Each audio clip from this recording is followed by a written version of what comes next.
So the Western Cape Health Department is appealing to the public to stop using gloves and masks. It's warning that these items have a risk, in fact, of spreading coronavirus if not used properly.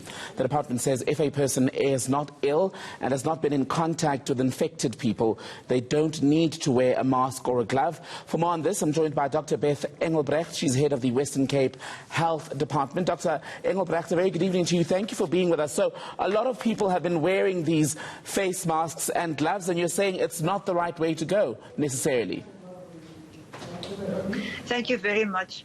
The reason why we thought of just giving better knowledge and information is we could see that people are uncertain about what to do, when, and everybody wants to protect themselves. And we saw that people are wearing masks, and actually it could put themselves more in danger if they do. If you wear a mask and you don't need it, you fiddle with the mask all the time. You touch with your hands on your face, and the face is the area where most of the infection penetrates the body, so it puts you at risk.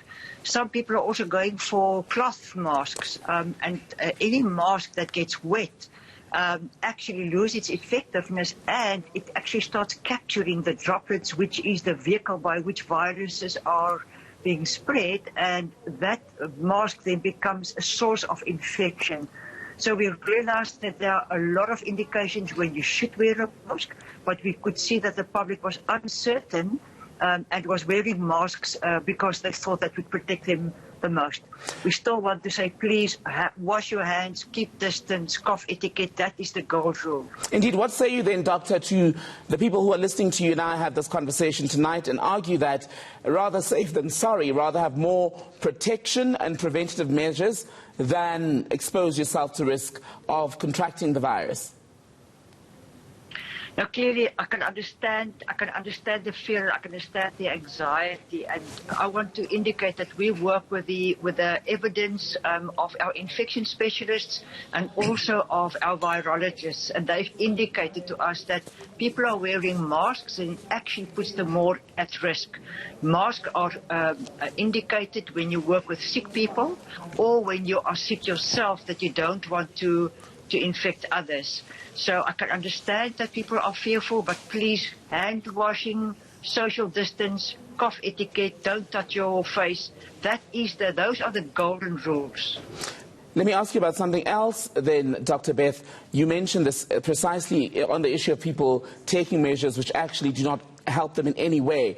How do we tackle the underlying panic, anxiety, lack of knowledge and fear? Because we've been spreading the message about this now for about 3 weeks in South Africa, yet it's still not getting through to some of us. Thank you. There's a lot of misinformation, and we've now studied 13 sectors, policy circulars and directions from the national departments, who's got various advices on when and where to mask. We've captured all of that now into one policy guide for all sectors. The critical thing is, I think people think it is just too simple. It can't be that ordinary hand washing with soap and water is the best thing to do. And what we're saying, it really is. Stay at home, abide by the lockdown. It really is in your best interest. Keep to those simple rules. It is based on good science. All right, Dr. Beth Engelbrecht, head of the Western Cape Health Department, thank you so much for being with us tonight.